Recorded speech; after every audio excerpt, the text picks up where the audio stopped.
देखिए आज आज बहस में 2 से 3 मरतबा सुप्रीम कोर्ट ने ऑब्ज़र्व किया, हेड ऑफ़ द बेंच ने, कि इमरान खान साहब की ज़मानत का 50 सफ़ों पर मुश्तमिल फ़ैसला क्यों दिया गया, इतनी लंबी ऑब्ज़र्वेशंस क्यों दी गई हैं, टेंटेटिव असेसमेंट होती है।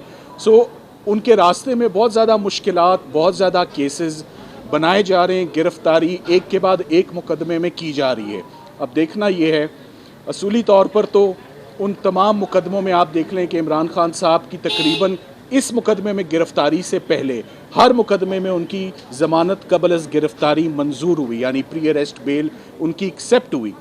हमारे आगे जो केसेस आते जाते हैं, हम पूरी कोशिश करते हैं कि वो हेयरिंग्स भी मिलें। अब अनफॉर्चुनेटली एक तो छुट्टियां स्टार्ट हैं और हम बहुत एंशियस थे कि ये हेयरिंग आज पाए तकमील तक पहुँचे और आज इसमें फ़ैसला आए, जो कि हम अप्रिशिएट करते हैं कि बेंच ने बहुत पेशेंट हेयरिंग हमें भी दी और सरकार को भी दी। खुल के हमने भी अपना केस प्रेजेंट किया और उनको भी मौका मिला। फ़र्क ये था कि इमरान खान साहब को अकेला मैं रिप्रेजेंट कर रहा था, शाह महमूद कुरैशी साहब को अकेले अली बुखारी साहब रिप्रेजेंट कर रहे थे, मगर एक कमज़ोर केस को संभालने के लिए 3 लीडिंग क्रिमिनल लॉयर्स इस्लामाबाद के वो तैनात थे, वो डिप्यूट थे कि इस कमज़ोर केस को किसी तरह संभालें। मगर एंड में कमज़ोर केस एक्सपोज होता ही होता है, it's a matter of when. So आज फाइनली सुप्रीम कोर्ट में ये केस बुरी तरह से एक्सपोज हो गया है।